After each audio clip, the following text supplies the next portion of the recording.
नमस्कार दोस्तों, मेरा नाम है ब्रिजेश यादव। फिर हाजिर हूँ क्राइम स्टोरी श्रृंखला के एक नए एपिसोड में। कई दिनों से पेपर शुरू था, एग्जाम चल रहे थे, इसकी वजह से क्राइम स्टोरीज नहीं आ रही थी। लगातार 4 से 5 दिनों तक स्टोरीज नहीं आई। कल आखिरी पेपर है, लेकिन स्टोरी मैं आज बना रहा हूँ क्योंकि एक इंपॉर्टेंट केस मिला है और ये केस और ये कहानी काफी हैरान कर देने वाली है। और इस केस में एक मर्डर नहीं, डबल मर्डर की खौफनाक कहानी। एक लड़की जो मर चुकी है और एक माँ अपनी मरी हुई लड़की से लाल साड़ी पहनकर मिलने जाती है अपनी एक मरी हुई लड़की से।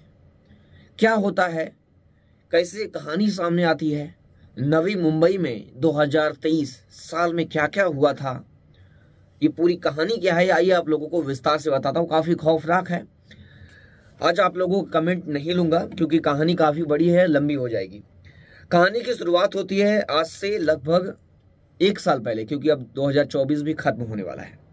तो 2023 का मामला है, जुलाई का महीना था, 10 जुलाई। सुबह सुबह पुलिस कंट्रोल रूम को एक फोन जाता है। नजदीकी उरण पुलिस स्टेशन के कंट्रोल रूम में एक फोन आता है कि उरण पुलिस स्टेशन का एक रोड है, पीरकोन सरदे गांव रोड। इस रोड पर एक लाश मिली है, एक महिला की लाश पड़ी हुई है और किसी ने उसको गोली मारा है, सर पर गोली मारा है और गले से खून बह रहा है। सड़क किनारे ये लाश पड़ी हुई है। मौके पर तुरंत मौके पर घटनास्थल पर वहां पर फॉरेंसिक टीम के साथ उरण पुलिस स्टेशन की टीम पहुंचती है। अब इस केस में इन्वेस्टिगेशन शुरू करती है। प्रथम दृष्टया पहले तो पुलिस ने जब बॉडी को देखा तो सर के ऊपर सही में 2 गोली मारी हुई थी और उसके बाद महिला का गला काटा हुआ था। यानी आरोपी इतना चालाक है कि आरोपी थोड़ा भी रिस्क नहीं लेना चाहता था कि महिला की जो कातिल वो पकड़ा ना जाए, यानी महिला मर जाए, महिला का बचने का चांस कोई भी ना हो और कातिल इतना शातिर है कि वो पुलिस के हाथ ना लगे। इस तरह उसने प्लानिंग की। पुलिस ने जब महिला को चेक किया तो महिला कुछ नहीं पहनी थी, यानी उसकी ज्वेलरी गायब थी। महिला के पास ना चप्पल थे ना कुछ थे, लेकिन महिला की शरीर पर एक साड़ी थी। वो साड़ी थी लाल कलर की। लाल कलर की साड़ी वो महिला पहनी हुई है।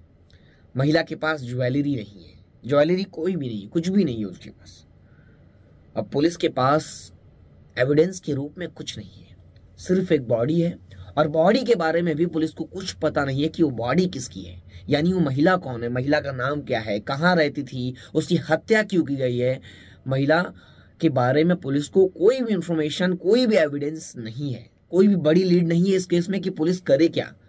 इस केस में जांच आगे बढ़ाए तो किस दिशा में बढ़ाए, क्योंकि पुलिस के पास कोई एविडेंस नहीं है। मोबाइल नंबर मिलता है, लोकेशन मिलता है, नाम मिलता है या महिला के बारे में कोई जानकारी मिलती है तो पुलिस इस केस में जांच आगे बढ़ाएगी। लेकिन इस केस में जांच बढ़ाए भी तो आगे कैसे बढ़ाए, ये अपने आप में पुलिस के सामने एक सबसे बड़ा सवाल था।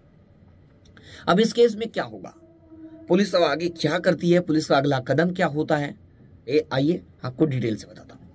पुलिस का अगला कदम इस केस में होता है कि आसपास का जो भी क्राइम स्पॉट है जहां पर महिला की बॉडी मिली है, उसके आसपास का जो भी 50 मीटर या 100 मीटर का दायरा है, क्राइम स्पॉट है, उस चीजों को खंगाला जाए। वहां पर जो भी चीजें मिल रही है महिला की बॉडी के पास, उसे एविडेंस के रूप में कलेक्ट किया जाए, जो भी संदिग्ध लगे। पुलिस को एक चश्मे का बॉक्स मिलता है, कवर मिलता है, जिसमें चश्मा रखा जाता है, यानी वो महिला चश्मा पहनती थी। लेकिन महिला का चश्मा तो नहीं मिला, लेकिन वहां चश्मे का एक कवर मिला। चश्मे का कवर मिलने से ये पता चल गया कि कहीं ना कहीं ये चश्मे का कवर महिला का ही है। अब पुलिस ने उस चश्मे का कवर उठाया। तो चश्मे का कवर आप अक्सर उठाते होंगे, आपके पास होगा तो आप जानते भी होंगे कि उसमें जो ऑप्टिशियन होते हैं, जो जिस दुकान का चश्मा होता है उस दुकान का नाम होता है, एड्रेस भी होता है बाकायदा। तो पुलिस को एक ऑप्टिशियन का नाम मिला और उसकी दुकान डोंबिवली में लोकेटेड है। जब पुलिस ने गूगल पर सर्च किया, बाकायदा उसका लोकेशन निकाला, तो डोंबिवली में उस दुकान यानी ऑप्टिशियन की दुकान मिल गई। अब पुलिस की टीम बिना समय बर्बाद किए, क्योंकि इस केस में कोई तो बड़ा लीड है नहीं, तो पुलिस ने बिना समय बर्बाद किए पुलिस की टीम पहुंची डोंबिवली और डोंबिवली में उस ऑप्टिशियन से बात की और महिला की बॉडी की जो फोटो है उस ऑप्टिशियन को दिखाई, जो चश्मे वाला है उसे दिखाई। तो चश्मे वाला उस महिला को पहचान गया और महिला के बारे में जानकारी भी दी। बताता है कि महिला का नाम है भारती अंबोकर। भारती अंबोकर डोंबिवली की ही रहने वाली है।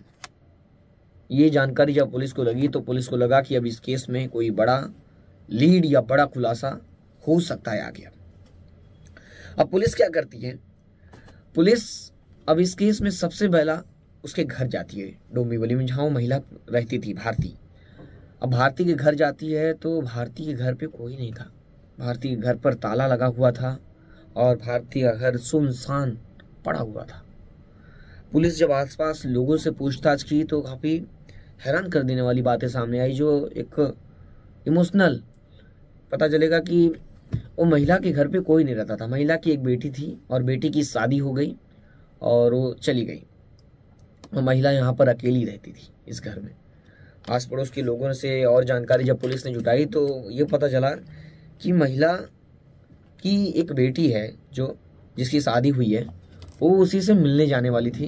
पुलिस को ये जानकारी हाथ लगी तो उन्होंने आस पड़ोस वालों से पूछताछ की कि आप लोगों को कैसे पता। तो पता चला कि वो जो महिला थी भारती, वो बहुत फ्रेंडली थी।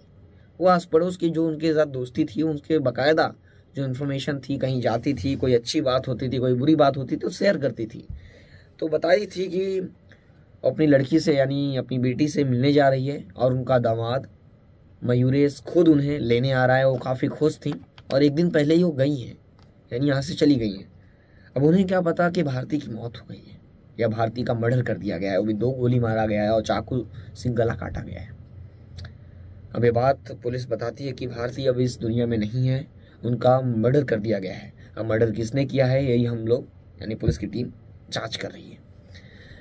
अब जैसे ये बात मोहल्लों वालों को पता चली, मोहल्ले में एक मातम सा माहौल बन गया, क्योंकि एक फ्रेंडली, एक सामाजिक महिला की मौत हो जाना ये अपने आप में एक मोहल्ले के लिए और आस पड़ोस के लोगों के लिए बहुत दर्दनाक खबर होती है। तो ऐसा ही हुआ, मोहल्लों के लोग काफ़ी निराश हो गए। अब पुलिस सबसे पहला तो एड्रेस निकालती है कि जो भारती की बेटी है वो कहाँ रहती थी।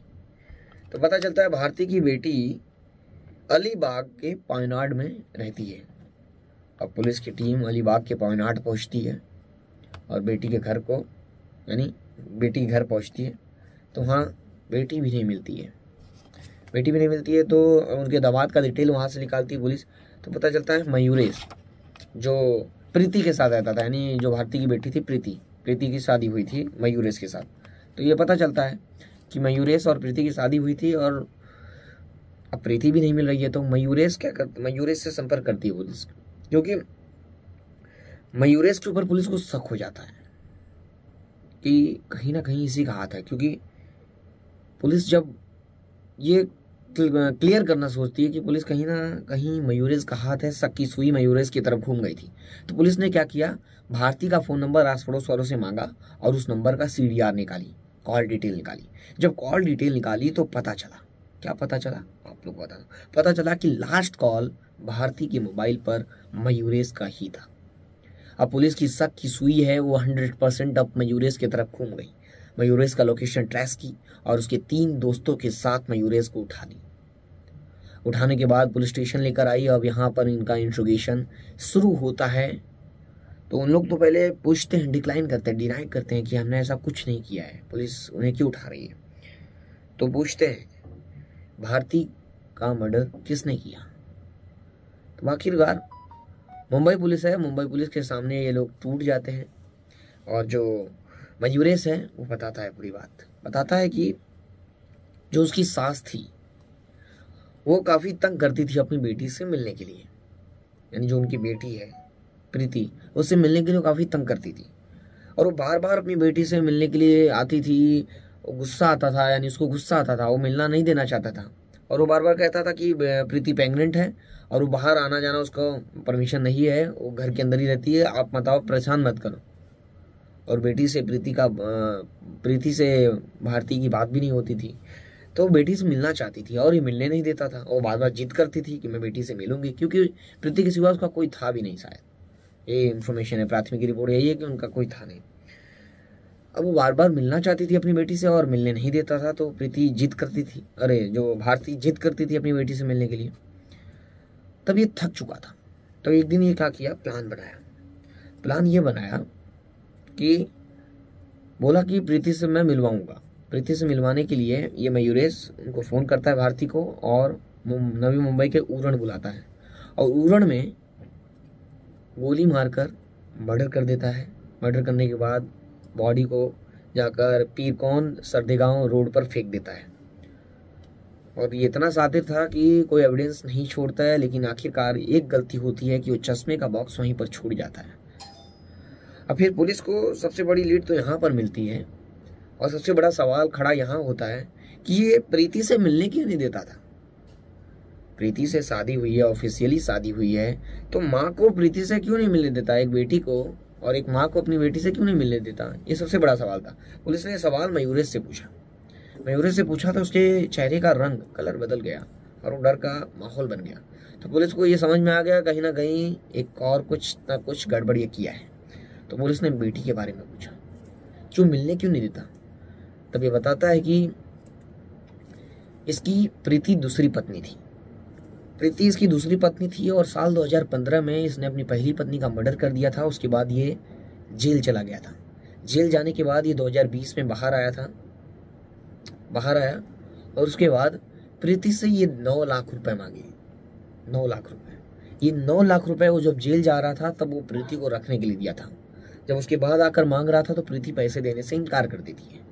जब पैसे देने से इनकार कर देती है, कई बार मांगता है, उसके बाद ये प्रीति का भी मर्डर कर देता है। प्रीति का मर्डर करने के बाद ये फेंक देता है जाकर एक खाई के अंदर उस लाश को। सोचिए, अगर प्रीति का मर्डर किए 11 महीने हो गए, 11 महीने में पुलिस को कुछ पता नहीं चला कि केस तक रजिस्टर्ड नहीं हुआ, तो पुलिस को यह भी नहीं पता है कि किसी का मर्डर हुआ है शहर में। सोचिए, एक शहर में 11 महीने पहले मर्डर होता है, बॉडी को खाई के अंदर फेंक के ठिकाने लगा दिया जाता है और पुलिस को भनक तक नहीं लगती है।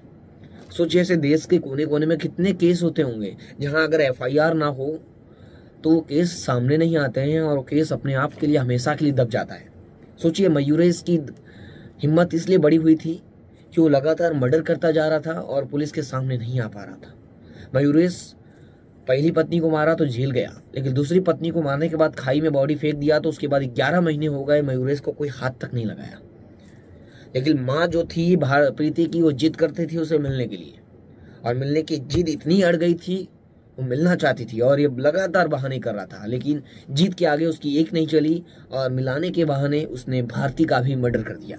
और भारती के मर्डर ने, अगर भारती की बॉडी भी ठिकाने कहीं लगा देता तो शायद पुलिस को मुश्किलें होती, लेकिन भारती की बॉडी सड़क पर मिली और चश्मे के डिब्बे मिले और उसकी वजह से पुलिस कातिल तक पहुंची और मयूरेश को वापस सजा मिली।